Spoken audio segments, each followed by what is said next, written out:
Hi, guys, and welcome to the Gin and Tonic Show. We help Muslims and non Muslims to handle Islam in the 21st century. My name is Mustafa, and this is my co host in the nick of time. If you wish to talk about Islam, the ideology, you have come to the right place.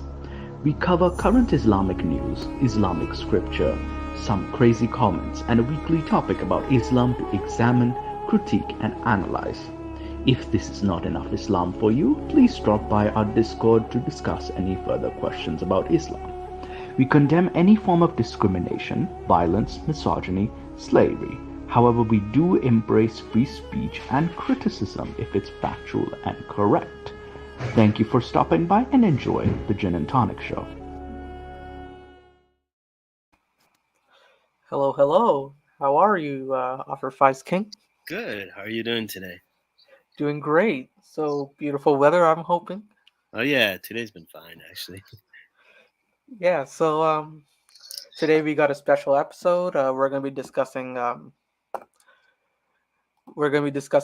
splitting of the moon and the topic of is Muhammad a deity in Islam. And Moose unfortunately has some personal things that he's going to be taking care of today, so he won't be able to join. It's just me. I apologize to the audience for having to deal with my bullshit today. But yeah, so let's get started on this. Offer Fives King, I know you have a presentation for us today. Uh-huh. Yeah, I have a presentation. You want me to bring it up? For sure, yeah. If you just bring it up, I'll Uh-huh. allow it to stream, and then. All right. Hold on. Okay, let me share screen. Share screen. Share screen. Alrighty. Right, so it's. Uh-huh. From the start. You can see it? Yep. Okay, good. So this is the splitting of the moon presentation. Obviously, it's pretty controversial. People have strong feelings about it. So let's move on. So, do we have any evidence that the moon was split in two? Um, See NASA's original sign here. In fact, we do. We do have evidence. Here it is. And a closer look. Actually, no. It's nonsense. Sorry about that. So, according to Brad Bailey, he's a NASA scientist. He says, my recommendation is to not believe everything you read on the internet. Peer-reviewed papers are the only scientifically valid sources of information out there. No current scientific evidence reports that the moon was split in two or more parts and then reassembled at any point in the past. So this is a quote directly from a NASA scientist, and you'll have Muslims out there that claim, yeah, the moon split, and the slides that you just saw were evidence of the moon split. You see like this ridge or whatnot, but in actuality, these images are lava tracks, and not only can you find them on our moon or our satellite, but you could find them on Charon as well, which is the moon of Pluto, and you see that nice split all the way in the middle. So if a Muslim goes around saying that the moon was split, how could we explain these other so-called splits on other moons? And what they actually are lava tracks, or at least All the moons got split. That's probably what they're gonna say. possibly. I don't know. I mean, I mean, if you go around saying this moon is split for that reason, you have to kind of extend that explanation. But yeah. So this is Charon. So Mohammed did not actually split the moon. The splitting of the moon is not an article of faith for Muslims, contrary to what some Muslims actually like to say.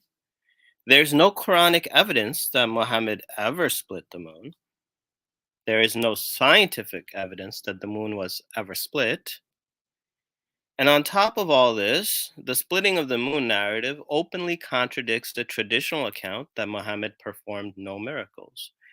So if you take like the biography of the prophet and in general, you see repeatedly that he's was a humble man.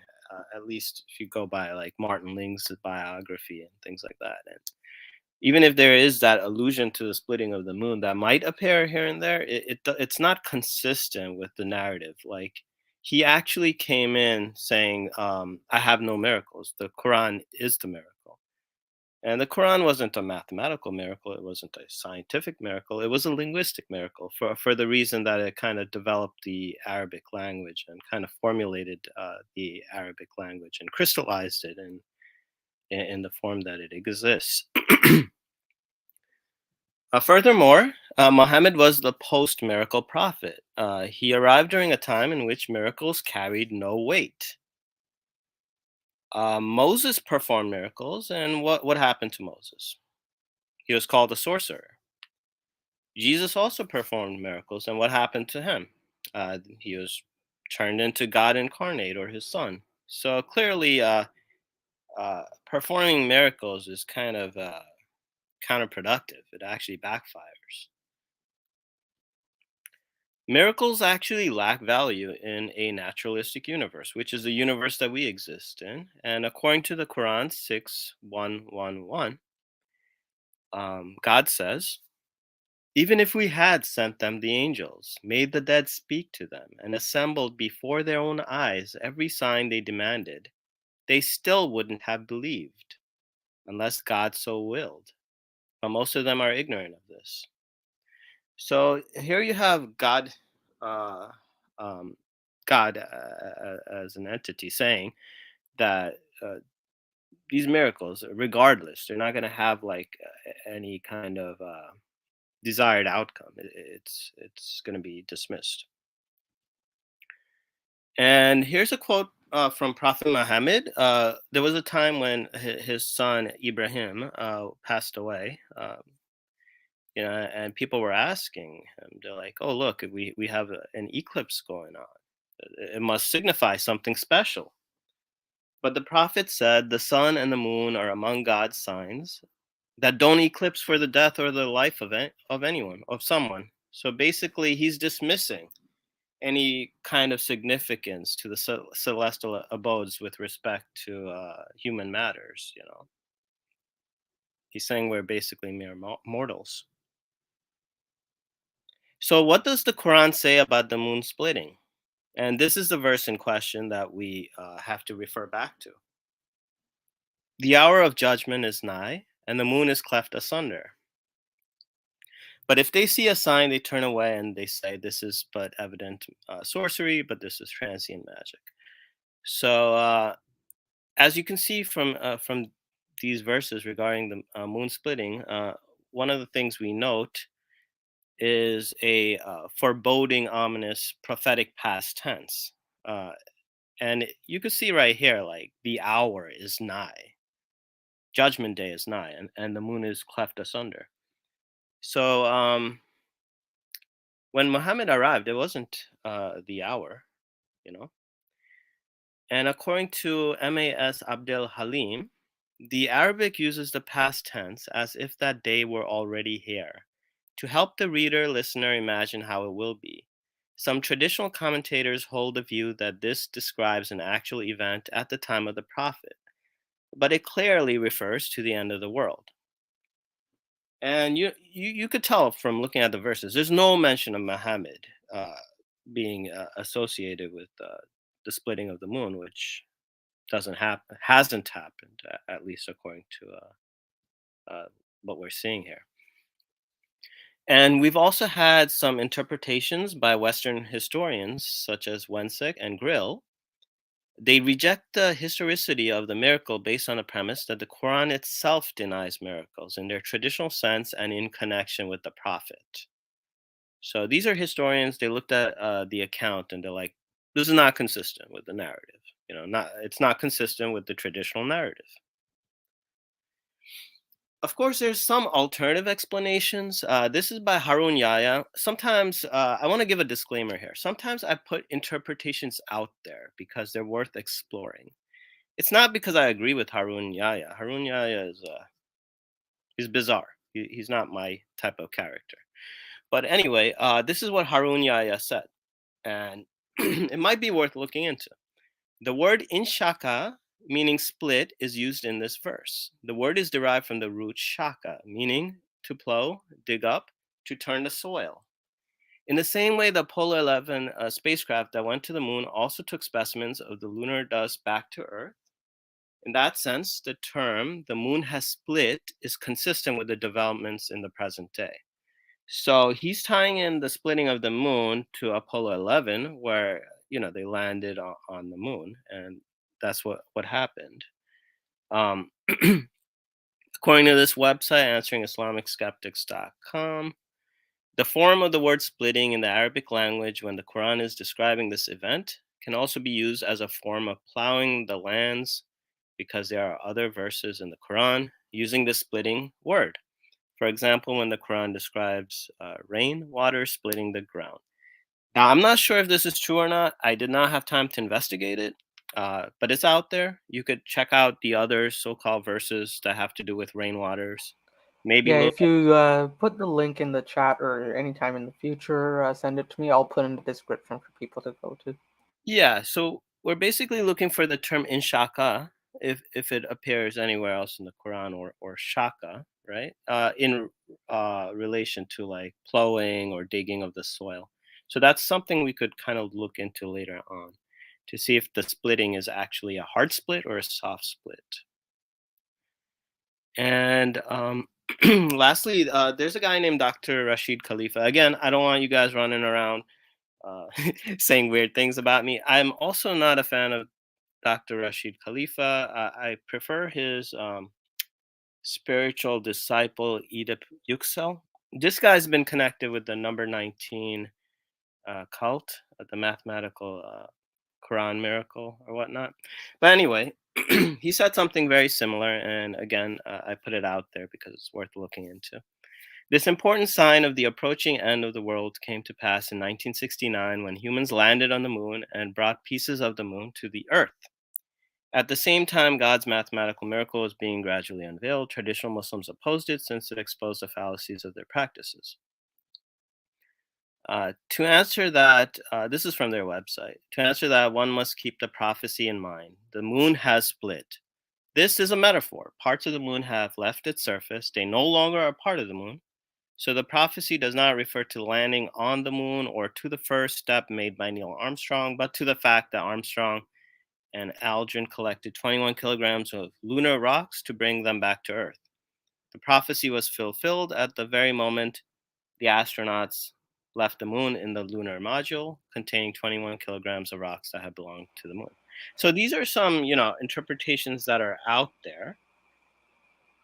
These are the key takeaways. Mohammed did not split the moon. There is no scientific evidence that the moon was split. The moon was breached in 1969. I mean, that's a fact. According to the Quran, the moon will split before Judgment Day. And we do not have any probabilistic models to confirm or deny such a position. Like you see right now, any theories we have on the moon, any theories that we have on the future of the universe is still a works in progress kind of thing. So the notion of the moon splitting, who knows? But it hasn't happened. At least there's no evidence of it. All right, so I'm going to stop sharing. So yeah, like on that point, there are many interpretations, but it's the equivalent of saying the testicles are between the spine and the ribs, and then them twisting it to say that you're standing on top of the X-ray, right? Well, you have to look at it from underneath the person to find that insect, right? It's I mean, like out of these different explanations, the one that I would gravitate towards is the one that the moon has not split, and it's going to split near Judgment Day, because that's the one that the Quran says. The other ideas that it refers to the bits of rocks being brought back to Earth, these are not my interpretations, and not ones that I would necessarily agree with either.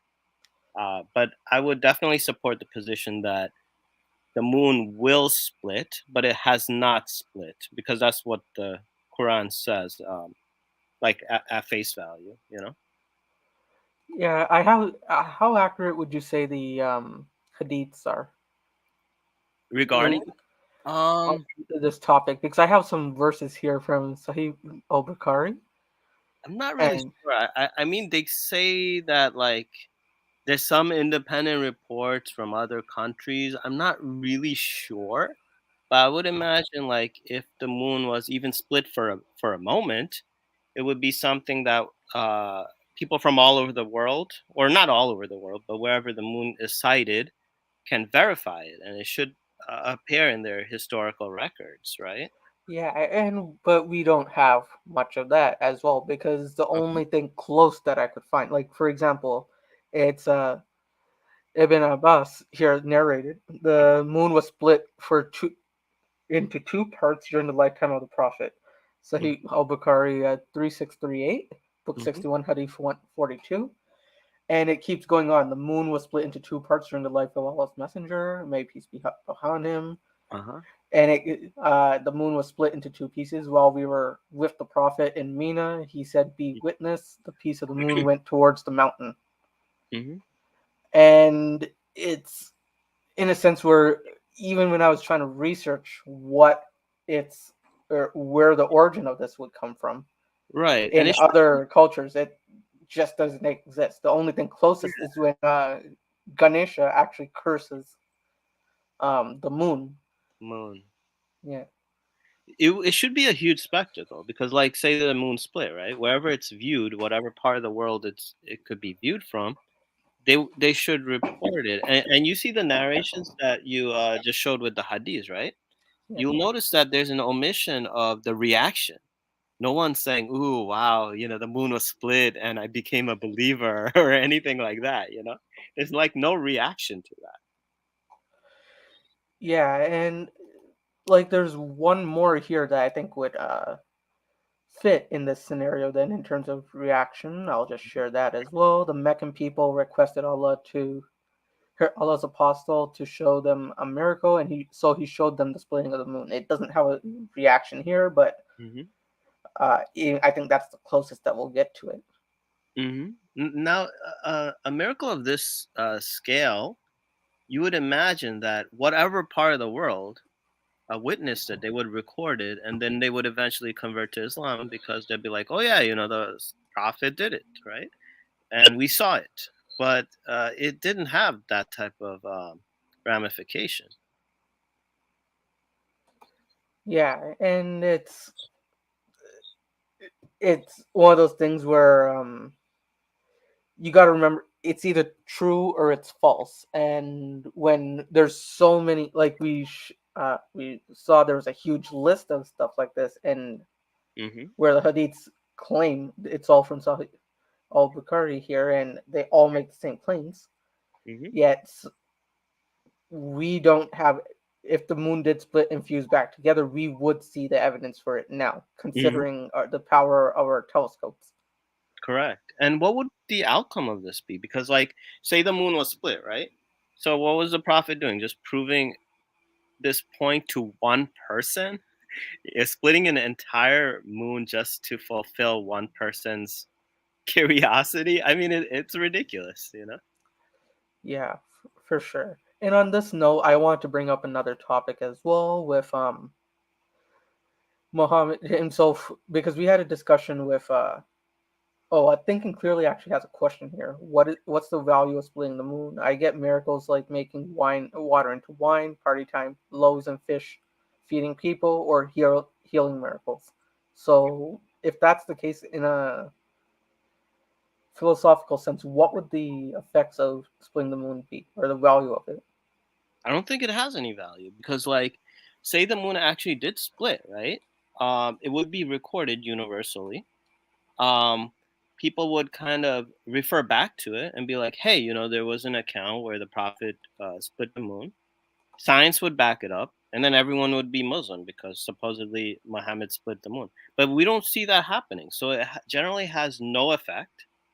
There's no outcome out of it. Um, so it doesn't have any value. The splitting of the moon, it has no real significance. For sure. And on this, a question I have is, in many cases, Muhammad is attributed to making miracles, including the manipulation of food, manifestation of water, hidden knowledge, prophecies, healing, punishment, and power over nature. Mhm, So, in your opinion, mhm. is Muhammad a deity? I don't think Muhammad is a deity. I do feel like the whole notion of the Shahada, or the Muslim testimony that there is no God but God, and Muhammad is the messenger of God. That was basically meant to kind of solidify the relationship of Muhammad as only a human being in relation to the divine.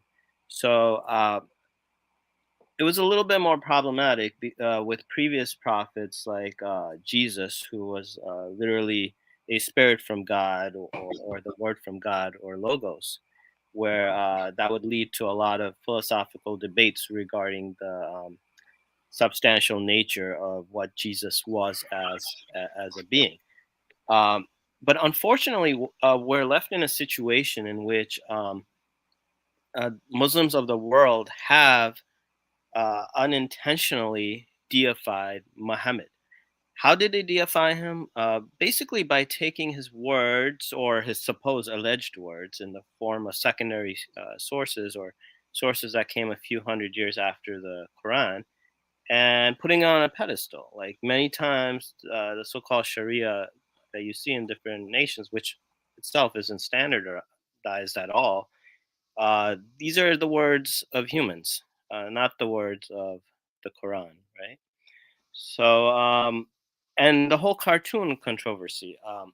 You have people killing people over like silly cartoons. Like when you do that, what happens is you're actually worshiping Muhammad and not God.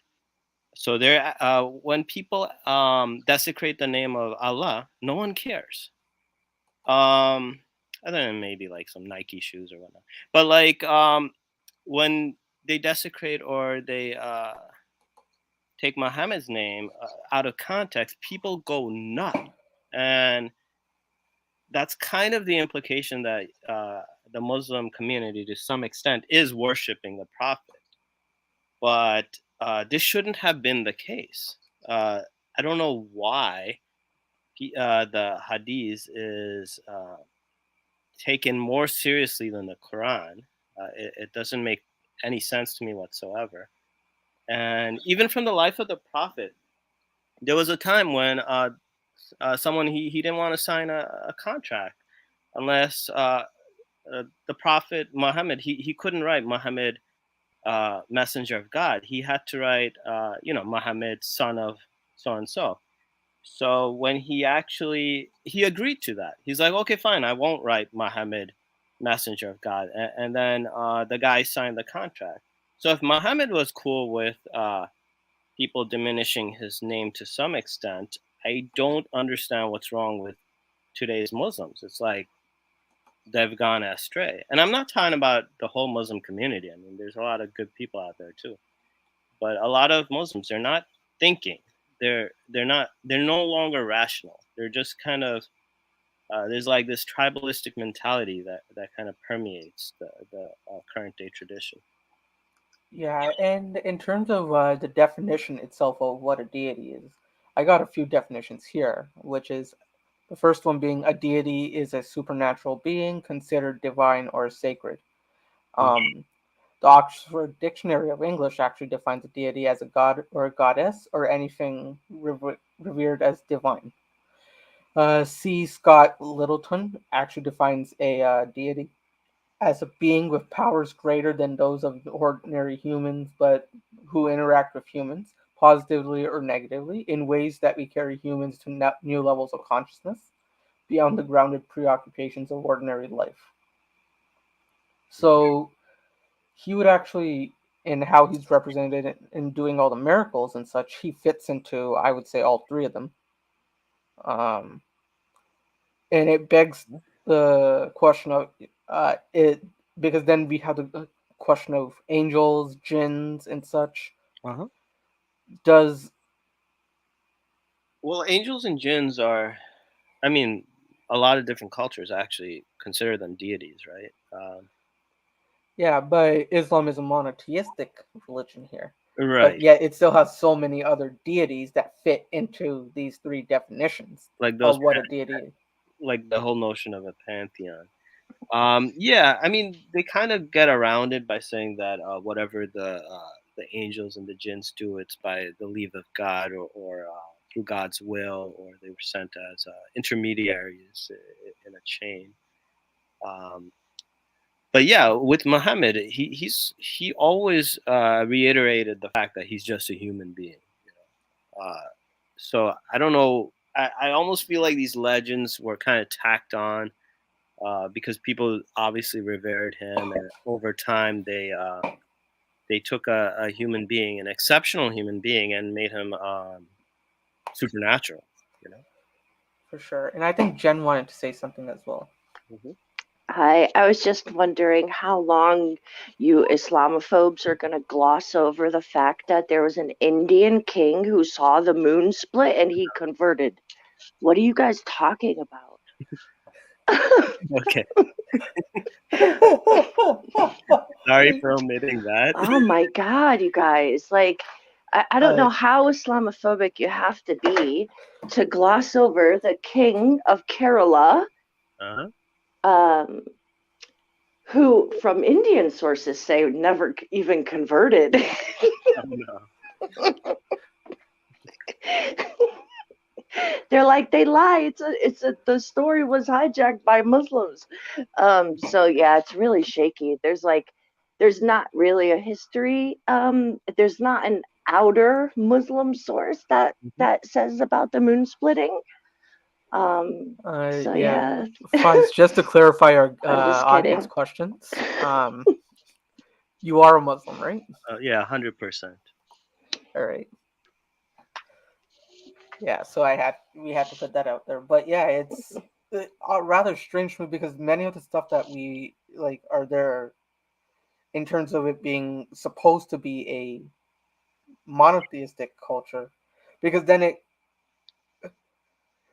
when you get into other cultures that are also supposed to be monotheistic, you also get the Catholicism with the Trinity and such, which then would also make it polytheistic.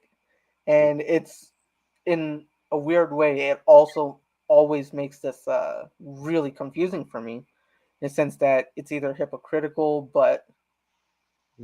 or it's just logical fallacies, or there's many other things. So I think it's what humans like to do because they've done it historically and no faith is free from it really. And whether that's the intentions of like I'm just thinking in Buddhism, right? Because there's literally sects of Buddhism that think of Buddha as a god, like they worship him, definitely do, but that wasn't his intention, and nowhere did he say I'm a god, worship me, or to do any of these things. So I think it's like something, especially in early humans development, that kind of leads towards these kinds of things. And it's well, at least for the Buddha as well, he specifically said, "I am not a god." Yeah, pretty much, exactly. Yeah, Yeah, and but they deified him anyway, and did exactly what he said not to do. So I don't know. I think it's kind of inevitable, like you have someone who's supposed to bring you the message, there's Jesus. Next thing you know, he's God. And then Muslims, like they'll never say that because it's so anti what they're doing, but a lot of the time the actions speak louder than the words. But yeah, and I was having a very interesting discussion with a Hare Krishna monk. So like, just a small sidetrack here is I have a new channel that I'm making with a docu-series on there. The link for the first episode is in the description of this video. Please do click subscribe, watch the video and such. But for that series, I was interviewing a Hare Krishna monk yesterday, and one of the core fundamental philosophies of Hare Krishna is Krishna is the energy that defines everything in the universe. Everything starts from Krishna and ends and merges into Krishna. Mhm. And we're all just fragments of that energy. Yet he still has to make the other deities and such. The Hindu Hare Krishna followers actually believe that the other deities and such still exist, but they're all fragments of Krishna for him to do certain things or tools and such. So, how would you say that Islam is different from a polytheistic culture like Hare Krishna here? I mean, there's definitely some resonance. Like Hare Krishna, I think, as you've mentioned before, is one of the more monotheistic expressions of Hinduism, and the idea that everything kind of originates from a primordial Krishna and kind of dissolves into a primordial Krishna. It's very similar to the Quranic expression that from God we come and to God we return. Um, I think to a large extent, what we have is issues that relate more at a semantical kind of a level. Uh, Muslims usually they have the same concepts, but what they try to disavow is the inherent properties of it. So while angels and jinns, they kind of do uh, conform to the whole deity's definition, dictionary or textbook wise. Muslims kind of bypass that by saying that this is all through God's will or through God's permission. They were sent as intermediaries in a chain, so they don't have that kind of authority in and of itself. So when Judgment Day appears and whoever asked for their intercession, they'll kind of be displeased because they won't get that intercession, or if they have, it was just a temporary transaction. It wasn't like something that has any absolute significance. There's just this one primordial God, and everything else is like um, less than that. But Islam does have like characters um, like Khizar or even Dajjal that have almost like avataric kind of representation. So you have Khizar who represents good, while you have Dajjal that represents evil. And they've had different incarnations over time, or different manifestations and different personas that they would absorb throughout history. So these recurring figures and archetypes, including Elijah, would come. But we don't give it definitions like that they're gods, but to some degree they do fulfill those textbook definitions. What's the name of the green mystical kind of guy that shows up every once in a while? Is it Kidder? Or Yeah, that would be Kedar. Kidder. Yeah. He's kind of cool. Yeah, Minus the killing kid thing. minus But the killing, but it's yeah. also that one idea where like say that Khazar was like an angel or whatnot, and he had knowledge. Let's say like you're an angel, right? And there's a little kid named Hitler, uh, and you were ordered to kill him, right? Because he would cause harm in the future. So I think that was what the story was trying to get at, but it kind of got lost in translation. Yeah, it all gets jumbled up in my head. I try not think about it. Right. I But mean, there's just so many things. There's so many steps that you could take in between child Hitler and the World War II Hitler to prevent World War II Hitler from ever emerging, right? like getting him into art school or something. I mean, you could do like China, Uh-huh. kidnap him, re-educate him, and then hide him from the rest of humanity. But there are different things you can do. Yeah, for sure. Or just yeah, no. I personally think he was just sexually suppressed too much. You're talking about Hitler or Khazar? Hitler, Oh, okay. just to clarify. All right. Yeah. So On this, I don't think there's much else to discuss, and I actually have a video that, if we had time, I wanted to react to today. But so I'll just pull that up as well. Mhm. Especially with You're watching Let the Quran Speak. this is Dr. Shabir Ali. I had the experience of talking with him. Very smart gentleman, very courteous and very kind. Offer King, would you consider yourself a progressive Muslim? I am a hybrid traditionalist and progressive, so I fall into both categories. Now, before we start the video, what would you say is a progressive Muslim for people in the audience who don't know that term? Usually progressive Muslims are they're associated with the notion of reform, kind of like bringing Islam to a point where it's politically acceptable, that kind of aligns itself with universalism. Sometimes I do feel like some of the interpretations that progressives have actually aligns better with the traditional perspectives than what the traditionalists have. So that's my take on it. So when you're actually reforming Islam, you're not innovating, you're just bringing it back to its original form or the essence. You're stripping away all the cultural or external imports, exports, whatever you call it. For sure. Yeah, and this is actually Dr. Shabir Ali's definition as well. And because I know you're probably the only somewhat progressive Muslim that I know, other than Marjan Nawaz, and I honestly don't have the budget for Marjan Nawaz here, so I want to get your reaction to what Dr. Shabir Ali has to say on this topic as well. All right.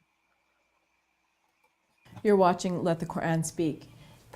Oh, and just so you know, at any point, if you want to pause, make a statement or something, it's a lot easier to just pause after a sentence than it is to say all the stuff at the end, right? So just let me know. You can also control it here.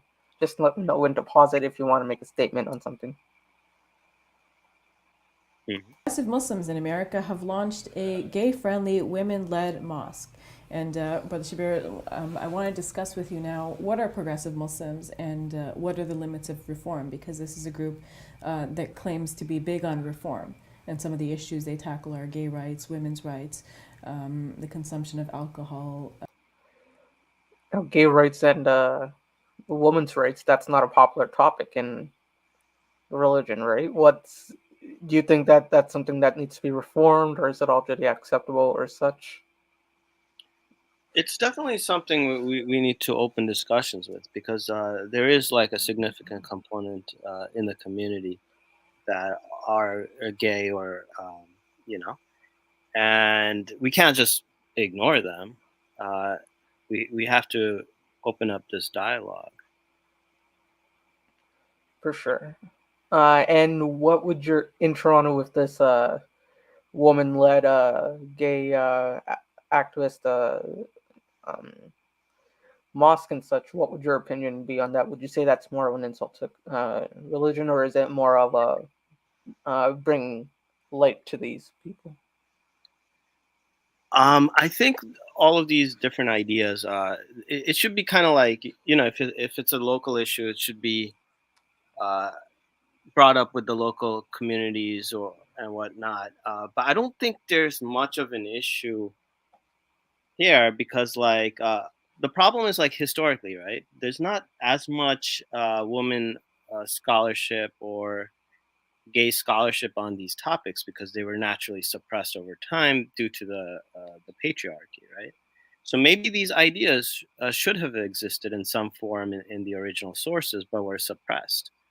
So because this is a view that's becoming more and more increasingly common, it's something we definitely have to address in a manner that's both professional and that's tolerant, and not like tolerant as in lip service. Like a lot of Muslims, they go around saying, "Oh, I'm not tolerant of this opinion," but they're not. For sure. And I think Thinking Clearly here has a question as well. I'm going through all the comments as well in the comment live stream here. So what is Offer's opinion on gay people in Islam? How should they be treated? like to some extent, the whole notion of the haram, right? It integrates the idea of people with no desire towards women, right? So there is that one Quranic verse that kind of integrates homosexual or sexually fluid individuals within the context of the family. So we might have to revisit that verse in particular and see the longitudinal historical development for that. Aside from that, there is that one verse that's brought up a lot of times regarding Sodom and Gomorrah. But as you know, that's not a normative homosexual encounter. That was more like a case of like gang rape, basically. So we can't use that as any kind of standard because it's just an outlier event. Yeah, but for example, to better phrase the question, let's say if the ideal Sharia conditions are met, what would you think in your what do you think the punishment should be for people who have alternative sexual desires? Because again, like it's not something that I really want to put out in public in terms of their name. I don't know if he's been out yet or not, Uh-huh. but yeah, I know a few people that are gay, but I actually never knew that they were gay until they Right. told me. So it's just a matter of something that they do in their bedroom. Yet there's always perception of them in media. So And if the ideal, yeah, that's actually a good point that you touched upon. The whole idea is it's within the bedroom context. The Sharia doesn't cover anything regarding the bedroom. Sharia is more like a public kind of a set of rules. So if someone is homosexual or heterosexual, Sharia doesn't actually cover that. The issue is when you have like very open sexual acts, or even in Western scholarship, or what not scholarship in Western legalism, you have the notion of lewd behavior or like obscene acts in public.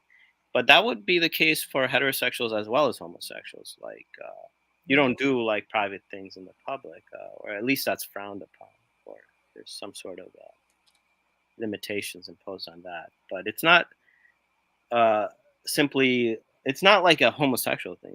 It equally applies to heterosexuals. But in general, Sharia doesn't cover the private domain. That but yeah, but in that case, there's many people that are still executed for having that particular thing that should only matter in the bedroom, right? It, correct. so do you personally, in your opinion, do you think people can be gay and Muslim? And what should their rights be as general citizens under Islam, in your opinion?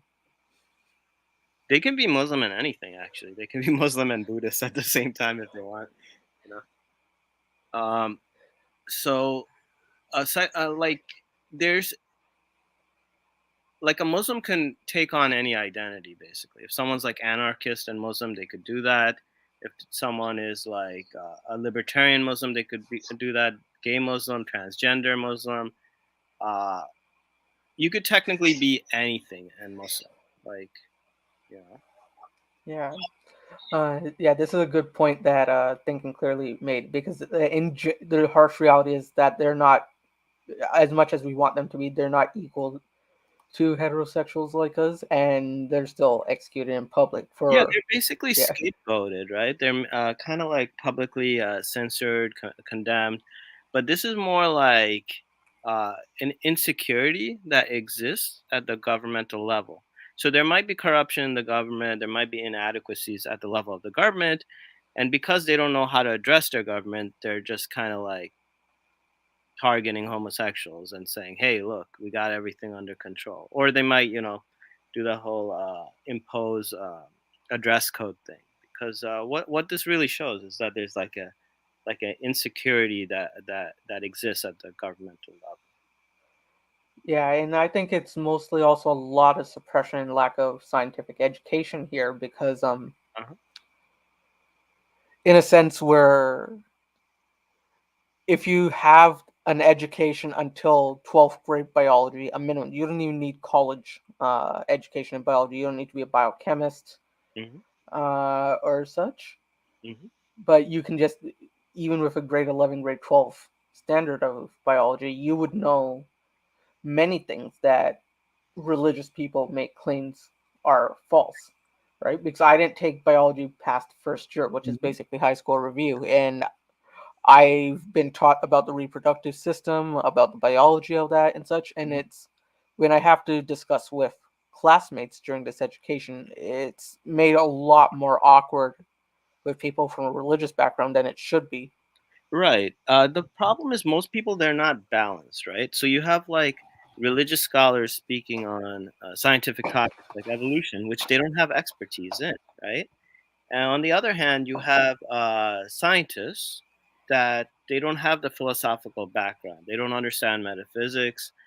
They don't understand religious discourse at like a higher order level, and then they kind of create these straw man arguments and bring them down. So the issue is finding these balanced people that have that dual scientific expertise and some kind of sophisticated understanding of religion and religious context in general. But you don't find this. You usually find like these religious people at very high levels with very minimal scientific backgrounds, commenting on things that they shouldn't be. They have no expertise on it. They're gonna automatically screw everything up just by voicing their opinion or fatwa or whatever they call it. Yeah, I think we went on. Jen, you want to say something? Yeah, just to jump in on the subject real quick. When I had the pleasure of having a conversation with two representatives from an organization called Muslims for Progressive Values, it's an American organization. You can look up their website. Um, the sentiment that they kind of gave was that, like for the question you said, should, gay Muslims be in mosques and whatnot? And the way that they made it sound was like they would rather have them in the mosque than in, a nightclub or the LGB parade or stuff like that. So they would like to kind of get them in there and have an understanding of the religion, which I thought was it was a very different take on the subject. Are you familiar with that organization, Phase? Or What are they called again? it's called Muslims for Progressive Values. It's you can Oh yeah, look yeah, up their website. Yeah, yeah. yeah, and they made it seem like it's about zina, right? So like if you're gay and you're not committing zina, then you're fine, Mhm. and if you are, then that's where you would be considered wrong. But they also kind of stress the for witness thing. So if you don't have witnesses to the zina, Uh-huh. then you're kind of unaccountable, right? Right.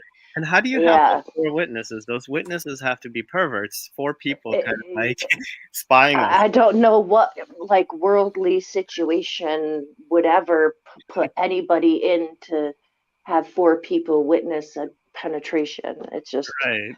It's really out there. Yeah, it's over the top.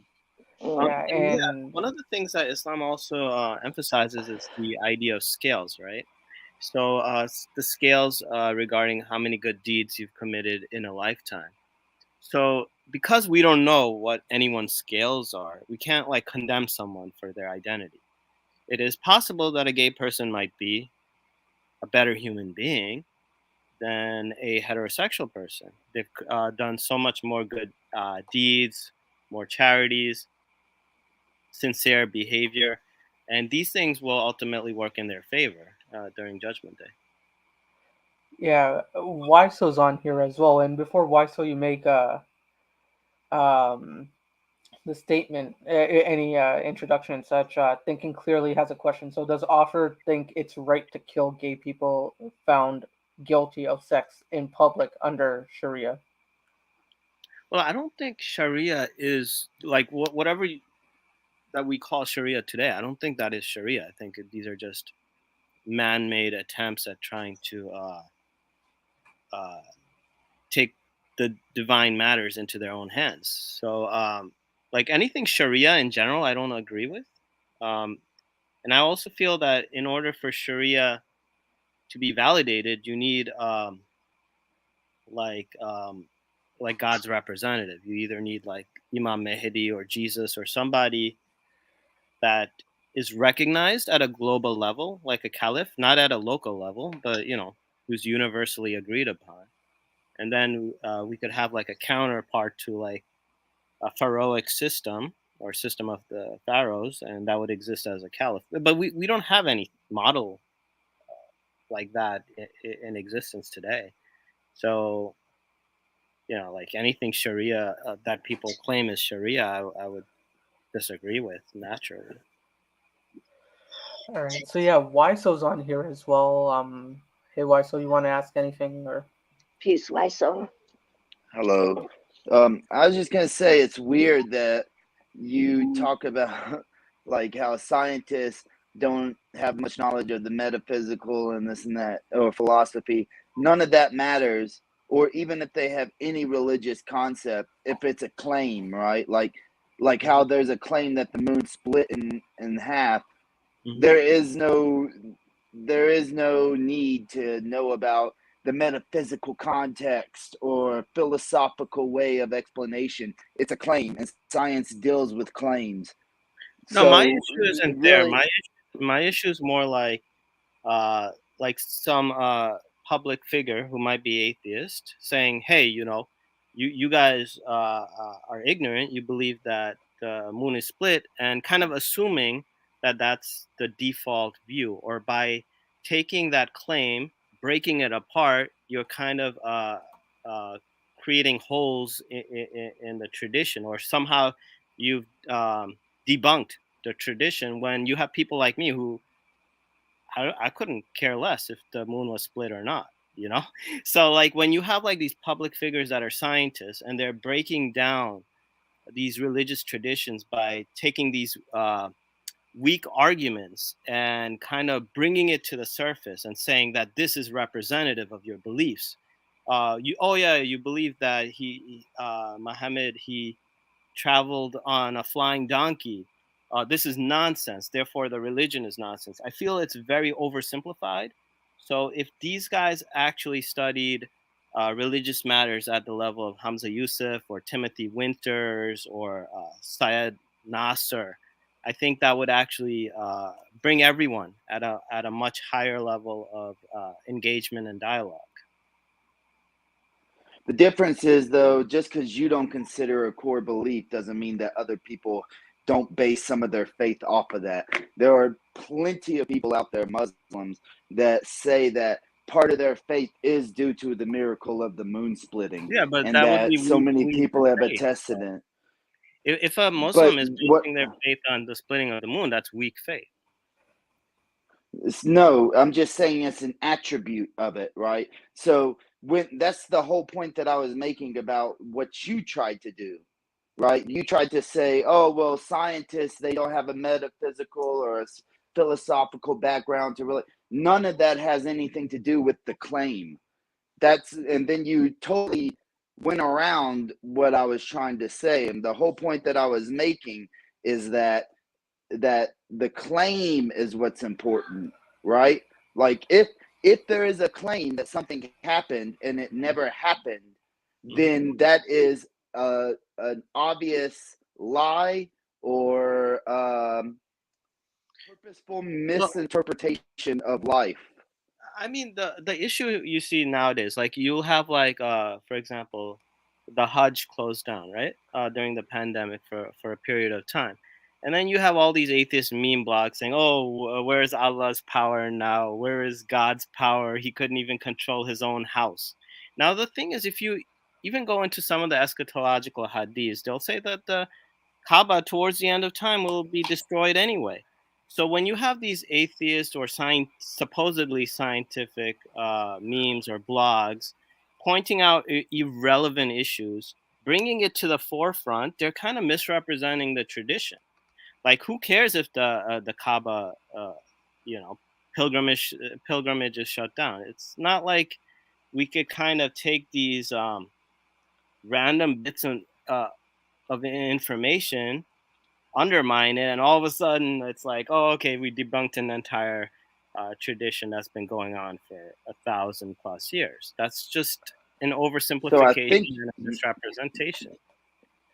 So what so. I'm saying Maybe is you don't understand what the argument is, but we can move on because that has nothing to do. I'm not talking about memes that you think like equating a meme of Hajj being shut down is not scientific, right? Like maybe you and I have a different understanding of what this conversation is, but it is not about memes, and it's not about what you think.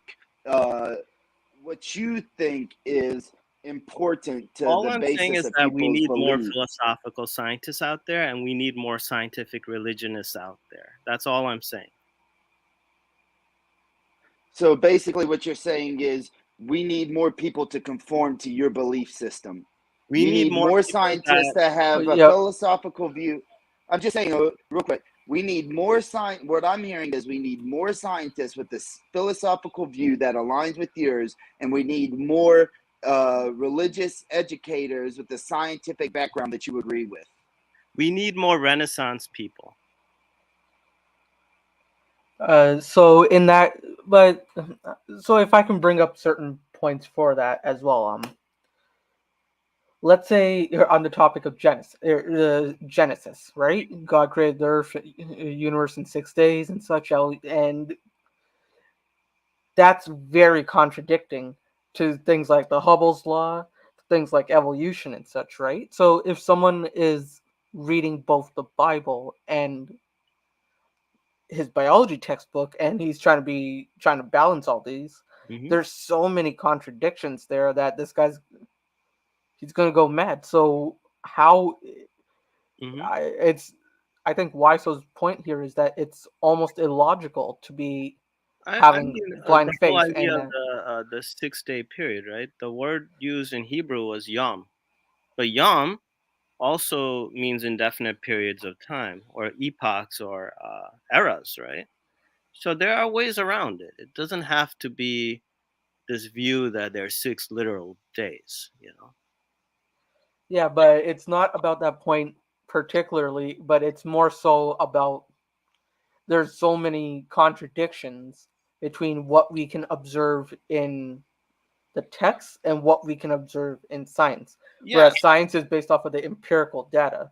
correct. I mean, you know, we also have to realize that some of these religious texts have kind of developed over time, right? So regarding the Bible, whether it's has that Elohist, Yahweh, sacerdotal renditions, right? It wasn't like this uniform text, and the New Testament is believed to be derived from a larger document called the Aramaic Matthew, or Q source. So when you have like people kind of basing it on what they see in front of them and taking things literally, it's an oversimplified view, whether it's from the religious side of things or from the scientific side of things. We should have a more multifaceted understanding.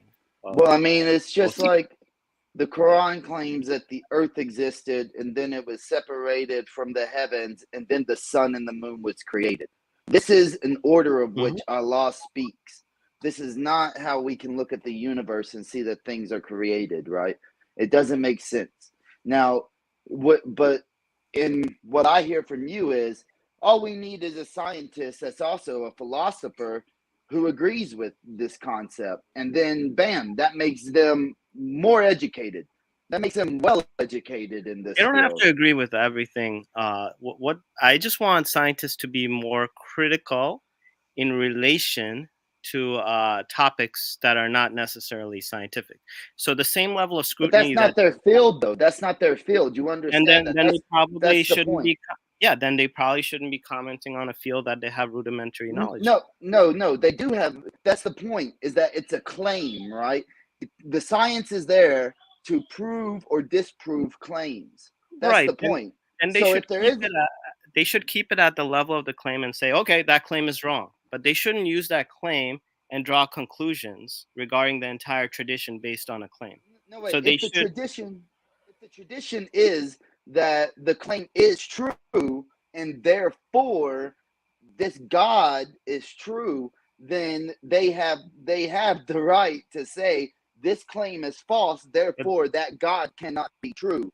That You entire understand that? topology is wrong, though. You can't be like, this equals that and that equals this. Therefore, if I debunk this, this and only if, we can't use those type of linear, logistic formulas to arrive to a conclusion. It's not a linear. But No, it's the point but that a claim is made. Like if I made a claim, let's think of it this way: if I made a claim that I am a prophet of God, and that that I split the moon just tonight, that I split the moon tonight, and then nowhere in the world does it appear that I split the moon, the scientists would have the claim to say, obviously, he is not a prophet of God because what he said didn't happen. We can prove that it didn't happen. He is making a claim that he is a prophet, which therefore is God, and God is making him split the moon, yet the moon did not split. Therefore, God does not exist that he claims. That's not saying that there isn't a God. It's that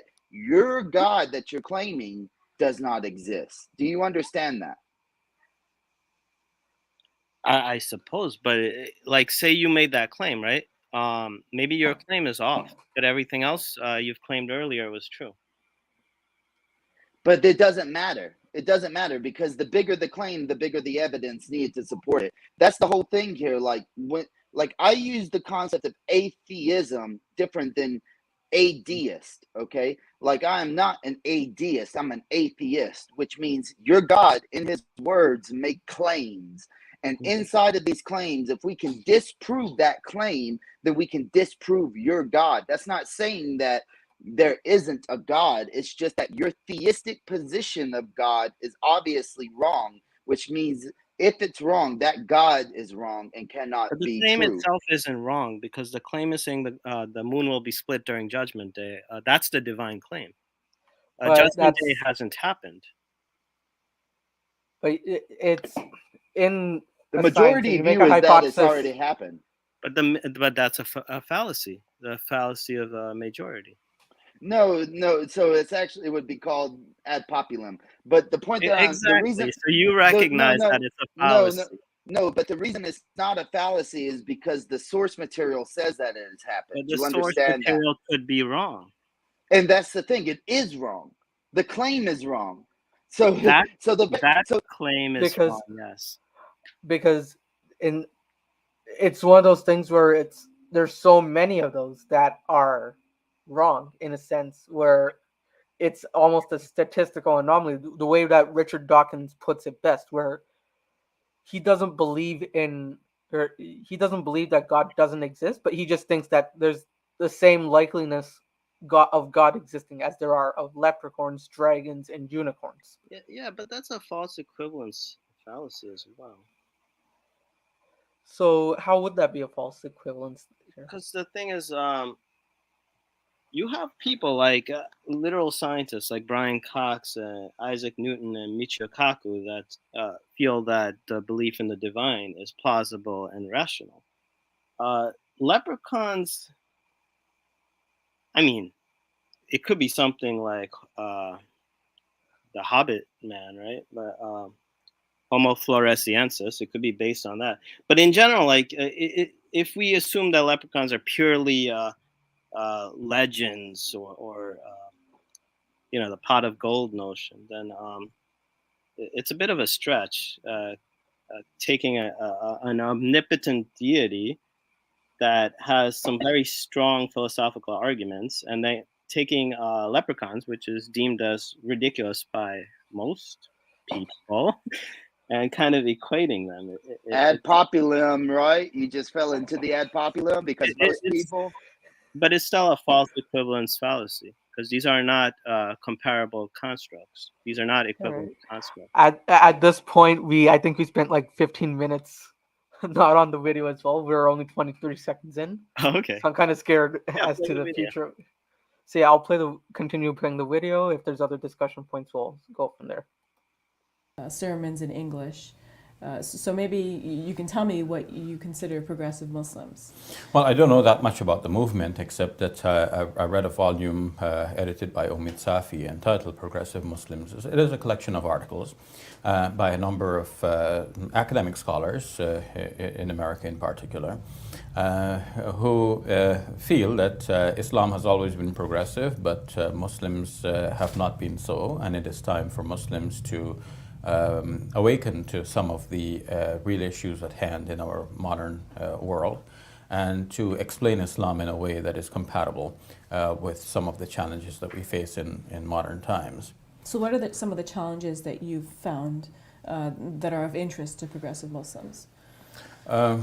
You mentioned some of the issues. I didn't see in that volume that there was any discussion of alcohol, but there was some mention of gay rights. There's an article in particular by Scott Kugel in which he argues that homosexuality should be permissible in Islam.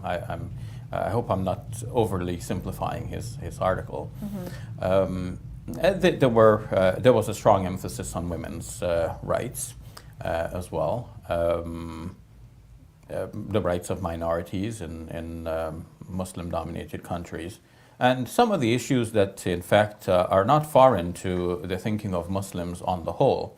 I guess the main difference is that Muslims on the whole tend to deal with these issues from a traditional perspective and try to nudge the tradition as much as it would be possible to harness some of the modern consciousness that we have.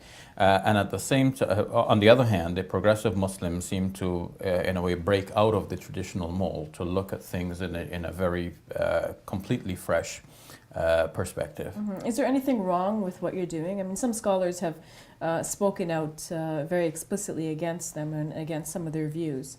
What do you think?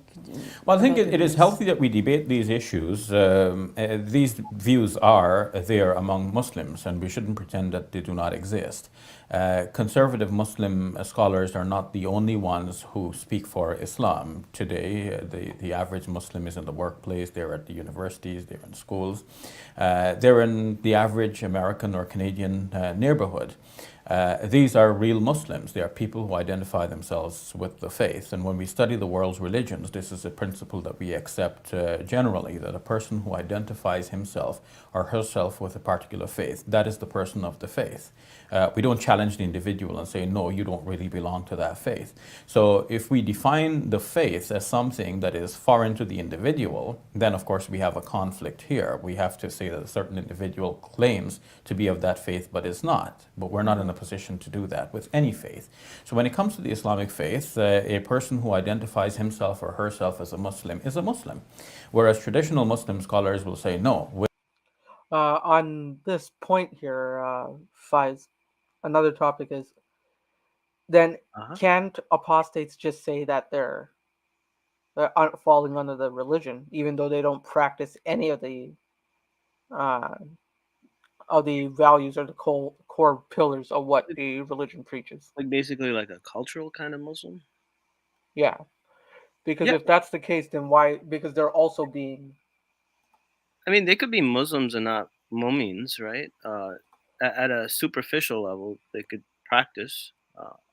I don't think there's any legal ramifications in the Quran for any worldly ramifications for leaving the religion. That's a personal choice. That's more of a... Is it 489? Yeah, it talks about Judgment Day, talks about coming back. No, I mean, I think it's 489 or 498. I can't recall, but it's about a group of people who go together, and if they turn back, strike them wherever you find them. That they are, because the people wish for you to believe as they believe. But if you, and then the next verse is, if they find themselves with a group that you have a treaty from, then refrain and such. But there is a concept in the It's Quran where mentioning treaties, so I would imagine this is at a political level, and not the social. point that I'm making, it says in the Quran. Maybe somebody can look it up because Yeah, I I have a can't really quote do it. here. Yeah, I It's have a like quote right here. 489 or 498. I can't recall. Yeah, just pulling up it might not be the exact one, but I also have another quote here. So the quote is, anyone who, after accepting faith in Allah, others' unbelief, except under compulsion, his heart remains firm in faith, but such as open breast to unbelief, on them the wrath from Allah and there will be Yeah, dreadful there's penalty. no earthly punishments here, nothing corporeal. Everything has been pushed back to Judgment Day. So All right, let's take a look at this. I had to get my Quran because if I back out to use the internet, then it's gonna kick me out. So there's no legal punishments for apostates according to the Quran. Yeah, thinking clearly, I think you're on as well, right? So if you wanna. okay, 489. They but wish that ye reject faith as they do, and thus be on the same footing. But take not friends from their ranks, until they flee in the way from Allah. But if they turn renegades, seize them and slay them wherever you find them, and take no friends or helpers from their ranks. The I think this 90. is something political going on here. Okay, I'm glad that's what you believe. That's what you think. But I don't even know why that would even matter, because this is it starts out by talking about reject faith, right? Yeah, with respect to a certain context. It could be related to treason. It could be related to political alliances. Unless I have some kind of a tafsir or something to have a context, it's basically meaningless at this point. But then you could just reject the tafsir. Would you? You probably would, right? If it if it went against your predisposition that it isn't about killing apostates, and you would reject the tafsir, I would imagine. From what I'm hearing you say regarding those verses, the way it sounds as far as tone, it sounds political. It doesn't sound like something social. So when you have people kind of just leaving Islam or whatnot, they could leave it, they could return to it, they could change their mind, they could do whatever they want. This is not something that we should regulate. So then the verse before, why should ye be divided into two parties about the hypocrites? What is Allah this hath party upset- thing? This could be a political thing. We don't talk about parties and divisions when you're The talking about. Quran talks about separating into religious sects. And the Quran uses the term party, Shia. Correct, but why would as this party be applicable at the social individual level? It sounds like a bit of a stretch. You're reaching here. All right, so why? So at this point, there's some crosstalk. So what I'll do is I'll frame it like this. In that case, why is it still because these chants and such were used everywhere to show some kind of Arab supremacy at this point. So why is it still active where many people follow this and there's a punishment for people just not wanting to follow it? Because honestly speaking, you, me, almost everyone watching this would be under punishment for that if under authentic Sharia conditions. But there is no authentic Sharia.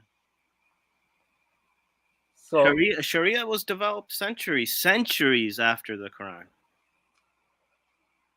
So Muhammad's Medina wasn't Sharia? Well, Mohammed was basically the representative of God. So I'm if you want an active Sharia, you need Jesus Christ or Imam Mahdi or somebody. I'm asking you a simple question. Because you said that Sharia wasn't developed until centuries after Muhammad. When Muhammad ruled Arabia in Medina, was that Sharia? Probably at the level of oral tradition, not at the level of like what we're extracting centuries later. That's just mumbo jumbo, in my opinion. That was it Sharia when Muhammad was the head of the Arabian Peninsula. Like I've said before, in order to have Sharia be active, you likely need a representative of God. So whether it Was be Muhammad Jesus, that representative? correct, that was Okay, Sharia. so then, okay, there we go. That's all you had to do was say yes. You realize But that. That's All all right, you had so to do was say why yes. Yeah, we got the yes here. Now, under that, even then, there were still people being executed and such. It's, and when people say stuff like, "Oh, it was defensive," they weren't defending anything when they were at the like Iberian Peninsula up in Spain, right? It's one of those things where wait, it's wasn't the Iberian Peninsula? Didn't that come much later after Muhammad? It was within 70 years. But Muhammad was dead then, right? So you don't put any stock into the four caliphs? I don't. Not really. I mean, Ali is pretty cool. But you mentioned but you mentioned earlier imam, which means you may not be a 12er, but you're at least, you hold some Shia views, if nothing else, because you hold them. You even mentioned that it should be an imam that is universally accepted. So you do have at least a Shia position. No, So, I'm not Shia. I'm a perennial philosopher. but then, okay, well, you said imam. You said an imam earlier, so that is a Shia position that imams rule the Caliph? world. So Ali's pretty cool. Khalifa, right? Ali, under Ali's time, the expansion of Islam was not necessarily defensive. Would you agree? Yes or no? I don't know what was going on there because Ali was pretty much undermined, right? To some extent, he was kind of uh, placed into the periphery while the other caliphs kind of took over. But anything that kind of happened after Muhammad, I don't really put much weight into. all right. Thinking clearly, you're on here as well. If you have any questions that you want to discuss, too. So, hi, can you hear me okay? Yeah, we can hear you. So, author, are you saying that the only representative of God that you would have accepted to make Sharia applicable is Muhammad and nobody since him? Muhammad, Jesus Christ, Imam Mahdi, basically. Right. Who So is nobody. Mahdi? Who is that? He's basically like the modern day equivalent of John the Baptist or Elijah. Right. So nobody since Muhammad. Correct. No one that I know of right now would be authorized. So therefore, isn't Sharia a failure then? Yeah, basically. And should all Muslims just abandon the idea of ever following it? Possibly, unless Jesus Christ just comes out of the blue. Yeah, but he's only coming back in the end times, isn't he? Unless we're already living in the end times. Yeah, but I mean, at that point, it's not really going to matter too much, Mm-hmm. about how you kill gay people, is it? I mean, there'll be bigger issues going on. Mm-hmm. The world So you're correct. I don't think Sharia is something that should be followed or supported or adhered to. Okay, but in Muhammad's time, then, when you did think it should be followed, if a gay person was found guilty of sex in public, would you think it's right that they were killed? I don't know, because I don't completely trust a lot of the sources that came, centuries after the fact, right? So, but we're talking in Muhammad's time, though. I don't think I would agree on it just for them being inherently gay, or But what is the punishment in Sharia under all the schools in terms of if a gay person is found guilty of having sex in public? Yeah, I wouldn't actually agree with any of that. Like Sharia, to me, I feel like you need a living representative, and that's not the case right now. So can I ask, what was the point of Sharia if nobody after Muhammad could be considered I don't know worthy what the of point is. It's just a failed man-made experiment trying to approximate divine laws and kind of implementing it. But it's a human recreation of what was supposed to be theoretically a divine kind of mandate. But But it wasn't theoretical under Muhammad, though, surely. It was real then, wasn't it? yeah, it was real then. But like again, there's only so much we could derive from Muhammad's time. A lot of the sources that came after were fabricated.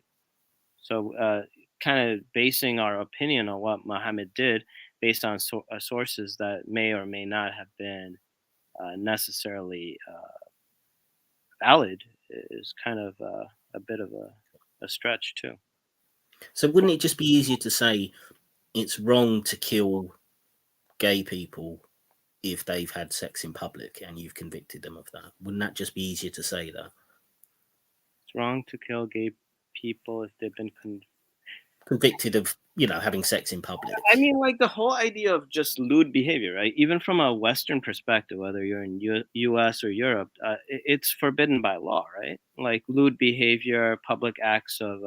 But even though it's not like accepted, people aren't killed for it. You aren't going to be murdered for it, essentially. And you'll there's pay also a fine. You'll be told to put on your clothes. If you do it multiple times, you'll be put in jail for 6 months for public indecency. But that's after multiple activities. And there's clearly a difference between heterosexuals and homosexuals in the way that this law is applied, because I don't think under Sharia, if you're caught having sex in public as a heterosexual couple, you're not killed, are you?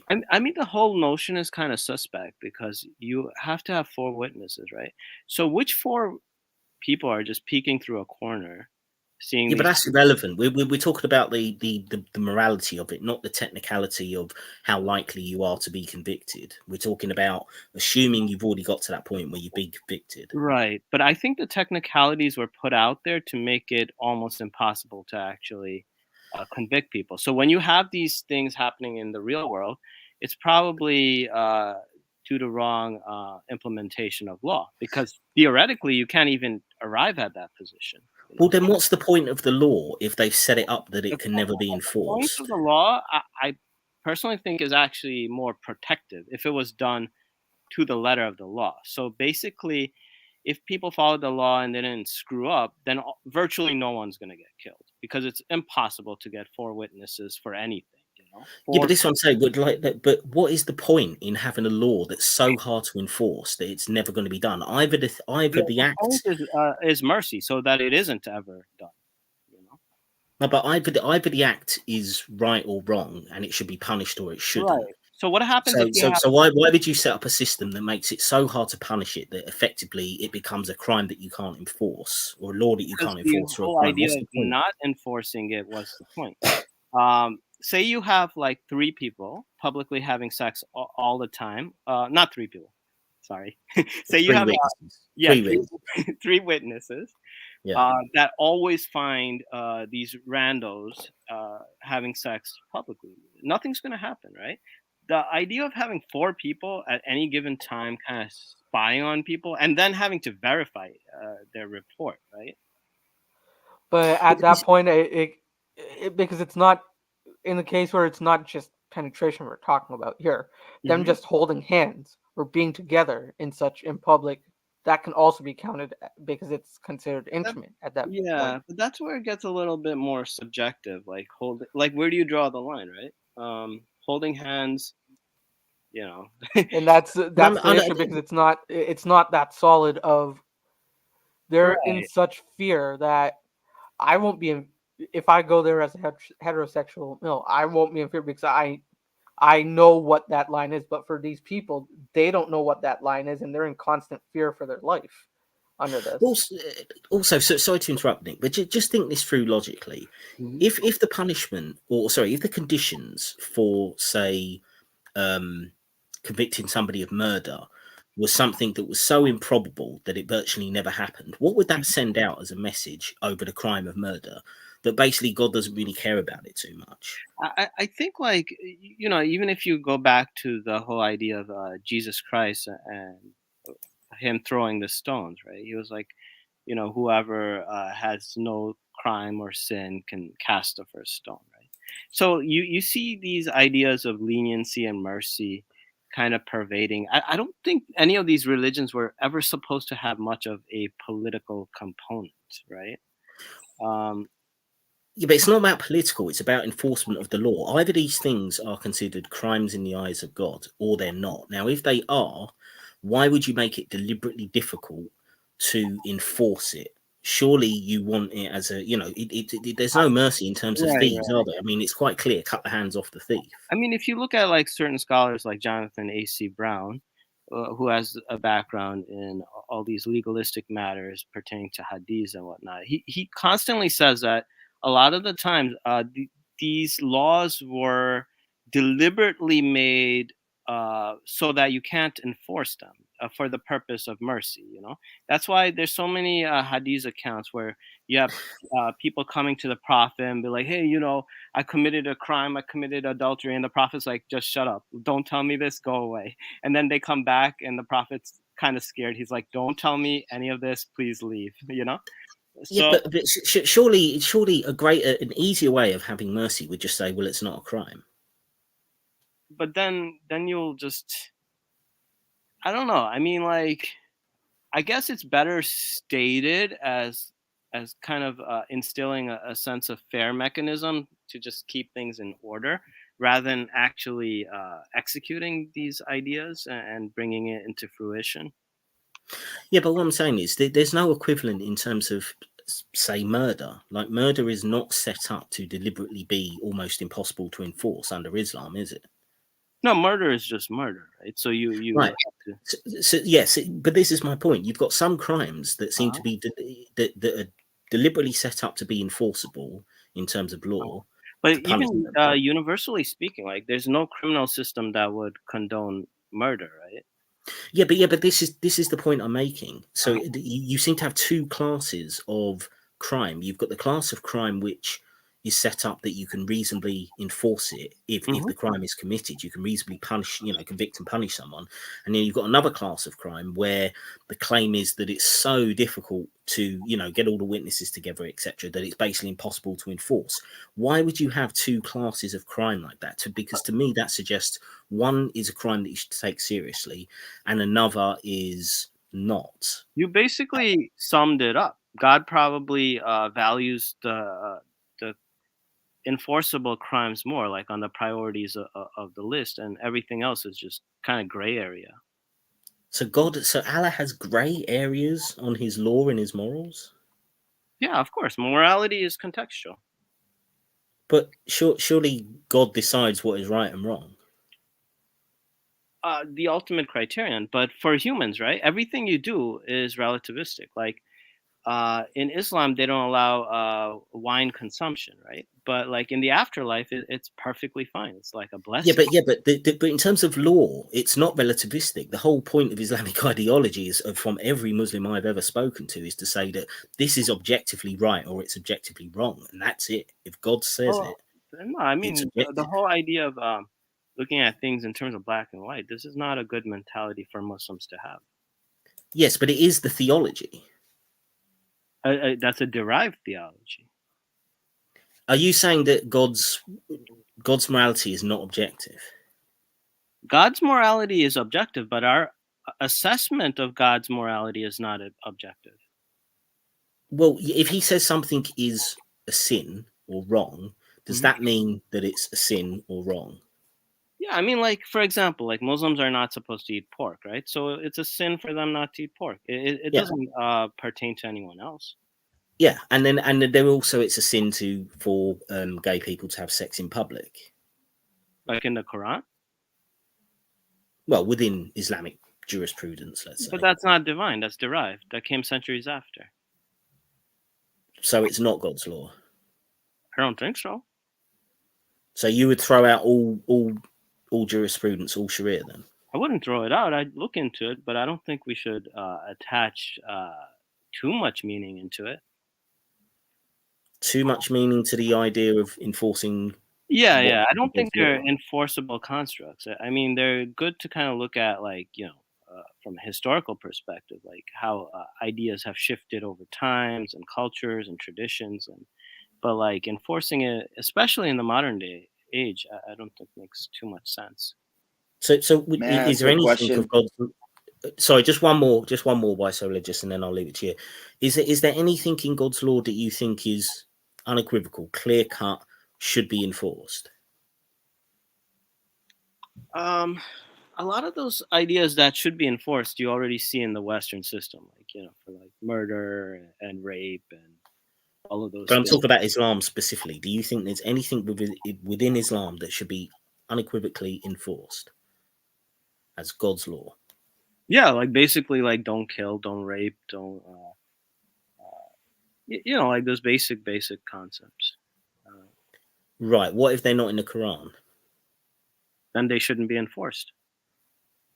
Okay. So things like raping your slave. Raping. You're allowed to do that. You're allowed to have unconsenting sex with your slave from the Quran. Well, how did they reach the point of actually having unconsenting slaves? They have to create. That's a separate question. That's a separate question. You don't believe in it's allowed enforcement of speed limits. You don't believe in enforcing speed limits then, because it's not in the Quran. I don't really like speed limits, to be honest. But so this is going to be my main question. In your belief, is the punishment set forth a deterrent or judgment? Deterrent.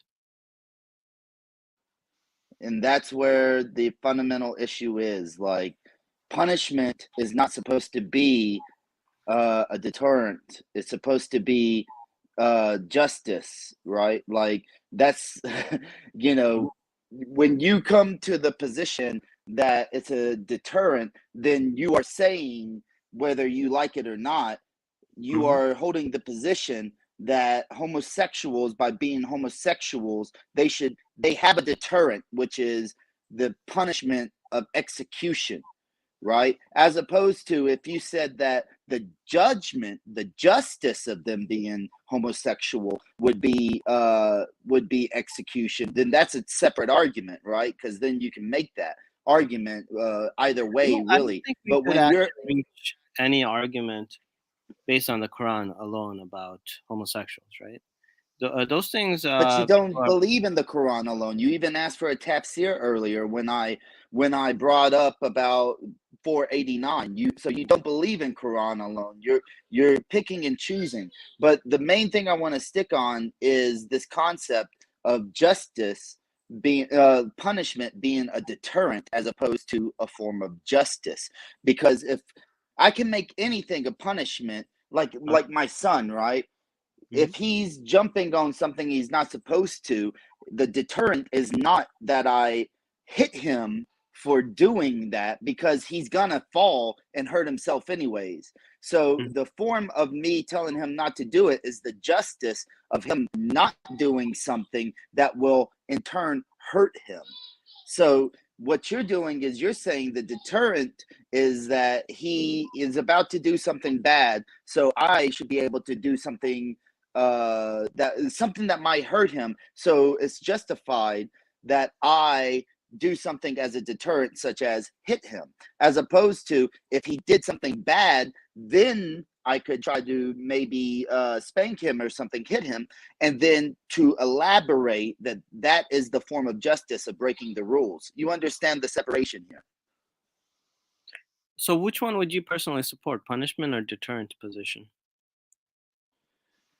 I believe that the point of punishment is supposed to be justice, not deterrent. How about for gray area? No. Okay. So the way that you think of this is that the human intellect is supposed to determine if there should be a deterrent in an action, and then the people outside of that person's individual actions determine what the justice is for them breaking the rule. It's not that the deterrent is supposed to be the justice. You understand that? So what do you feel is the role of the human reasoning within a legalistic model? Once again, I don't think you're really evaluating the question. You're thinking that by asking me questions, it's like an escapism. The point that I am making is that there's a fundamental difference in the belief of what justice is. In your mind, justice is a deterrent, as opposed to, in most like people who are not Muslim, at least, justice is the outcome of which somebody does something bad. You understand that? Yeah, I mean, like I said before, I feel like enforceable concepts should be something that's universally agreed. But then again, I also believe that Islam is a naturalistic religion, at least for the most part, right? So ideas that happen to be in the gray area, I feel there's a larger role for the human intellect and human reasoning. And to some extent, that's why we have the notion of free will. So I don't think you answered my question. Go ahead, thinking. Well, I'm still struggling with this concept, this idea that God kind of has two classifications of law.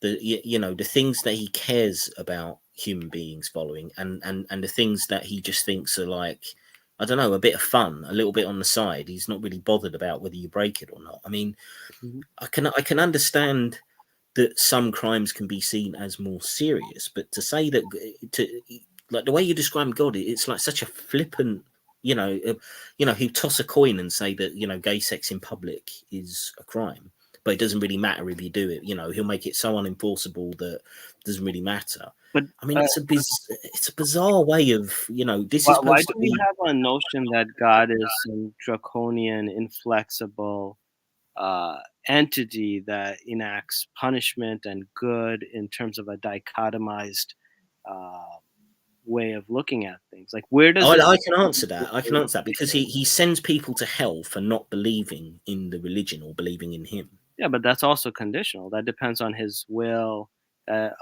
He doesn't have to carry that out, and He will. It hasn't happened, so we can't prejudge him and say that oh snap, I'm going to hell. We can't say, oh, God is cruel because I'm an agnostic or something. Well, no, we can. In my case, I've been delivered the message. I've read the Quran. I've read many of the hadiths. Yeah, but there's also I've spoken to hundreds of Muslims. I've received the message, and I've outright rejected it on the fact that I think there's it also doesn't make any scholars sense. that say that if a message came to you and the message wasn't received or processed correctly, meaning like the message came to you, you didn't understand it. Oh no, I've understood it. I've read the Quran. Well, let's say supposedly you thought you understood it, then God can't send you to hell. Oh, no. Well, no, I have. I've understood the concept. I've understood the concept that I am supposed to accept that Allah is the creator of the universe, the creator of everything. Muhammad is his final messenger, and I have to accept both of those to get into paradise. You're already damning yourself to hell when God hasn't even enacted the punishment. So I'm not that. I'm not damning me to hell. I'm just talking about the Islamic theology. I mean, this is what is written. So I'm just saying that I flat out reject it because none of it makes any sense, because it's logically incoherent, it's internally contradictory, and all the other reasons why I can't accept Islam as being true. But if it turns out that I've just, I've come to that decision, it turns out that, Allah is real and Islam is true, then I'm going to hell simply because the way that Islam is presented within the book, within the text, makes no sense to me. And I deserve hell forever. Let's say hypothetically, like Ismaili gnosis or perennial philosophy, they got it right? And you never studied those paradigms. So does that mean the message didn't come to you? Yeah, but that's irrelevant. He's telling you that he does understand it. Your hypothetical doesn't mean I anything because understand. he says I've he read does the. understand it. Okay, all right. I understand Islam. I mean, so unless you're just assuming that anybody who doesn't accept Islam is just stupid by definition, then you have to accept that some number of people have received the message correctly and decided based on the evidence they don't believe it. And those people's reward for that independent critical thinking is hell forever. Doesn't matter how good a person they are, doesn't matter what they've done in their life, hell forever. That's how we can say that Allah is, a dictatorial, authoritarian. I mean, it's still a fixed perspective, because the thing is, when Muhammad came during the conquest of Mecca with 10,000 soldiers, right, there was a general amnesty. So what if God gives a general amnesty? We don't know what he's going to do, actually. There wasn't a general amnesty. He showed up and said, "Stay in your house." That's not like a general. If I show up at your door with a mob of people and I say, "If you stay in your house, there will be no fighting, but come outside, see what happens," that's not an amnesty. You understand that? What happened to the quote, like where Muhammad said, "Just as Do you understand the difference, though? I don't. I It's a feel bit like you never address what I bring up. Well, I mean, this was another digression from my point. My point is that, you have to accept on some level there's going to be some number of people who have understood the Quran, and based on the evidence as they've seen it in their mind, they're not persuaded that it's true. And what Islam says about those people is, if they reject the message and it's been delivered properly and they've understood it and they reject it, they go to hell. And that's it. That's the theology. So this kind of dance around, well, we don't know what Allah says, we don't know what he's going to do. Well, he's told us in the religion, so I can't accept that as a dodge. And therefore, I can judge Allah's character as, yes, he is this dictatorial, authoritarian figure. There's no concept of Islam accepting only Muslims to heaven. I don't think that. Oh, that's not. Oh, come on, author. That's not what I said. I gave you specific examples, the exact criteria as to why I would be sent to hell and other people like me. And it's not about saying that, no, there's not a single non-Muslim who won't, go to heaven. That's not what I'm saying. I've given you the criteria, and you know what Islam says about people like me. Here, let me put it this way. Well, that way was clear enough, Nick, to be fair. Yeah. That's clear enough, and I think any dodging away from it, I just think is, I think it's dishonest. I think it's... Well, I like, honestly, if you ask me, honestly, and say, hey, am I going to hell? I wouldn't have an answer to that. Well, it's not your answer. It's what does Islam say? And Islam says, yes, I'm going to hell. A better way to put it is a Catholic priest is going to heaven after he's been touching kids all his life. Yet me, being the atheist, who hasn't done that, is going to hellfire according to Catholicism, and it's the same way. Think of it this way. Allah does not love the disbelievers, but you're trying to assert that disbelievers can go to heaven, which means Allah allows in things he does not love, but paradise is a place that is supposed to be the love of Allah. Disbelievers are going to go to heaven. I'm saying it's a case-by-case basis, right? Like, I don't know what's in your heart. I don't know the weight of your deeds. Or a case-by-case thing would still be deeds are irrelevant. Deeds are irrelevant when it comes to disbelief. That's the point. Sorry to interrupt while it's religious, but at the end of the day, there is this criteria that if you've received the message correctly and you reject it, you don't believe it, then the punishment is clear for that, and it doesn't matter about the deeds. And that's a fact, and we know that's what Islam says. All right. So at this point, I think we're starting to go into circles. So I think it's better if we take this to Discord here at this point. But yeah, thank you everyone for coming on. Fives, if you want to make any closing statements before we closing statement. I hope all you guys go to heaven. I hope so too. I don't want to be in eternal hellfire. But yeah, thinking clearly.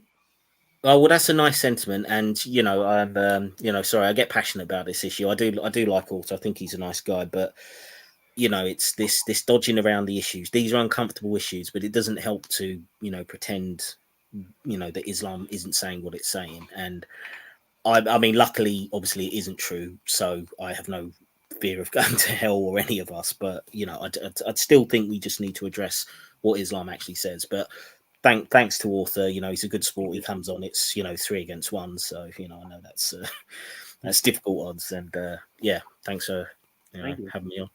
All right, I'll put up the server link here. Offer Fights King. You just have to log into Discord that you generally have, All right. and you would just come into the after show text. All right. So yeah, I would, if I were you, I wouldn't use this link I'm about to put, because it would cause some issues. I just log into Discord directly. I actually skipped this week though, but yeah. For sure.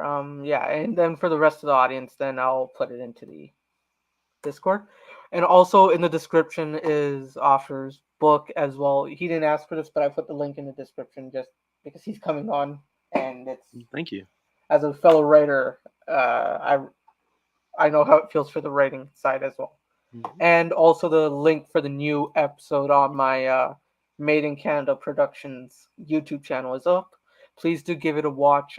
New episodes will also be on there with other religions and other aspects of my personal work in terms of filmmaking, script writing, and such. So if there's nothing else, then I'll end the broadcast. We'll all meet in Discord. Just real quick, I'll say it's strange that Allah does not love the disbelievers, but somehow disbelievers make it into his paradise. So something he doesn't love, and that they're enemies of Allah, have made it into paradise. But okay. All right, guys. See you guys in Discord, and take care.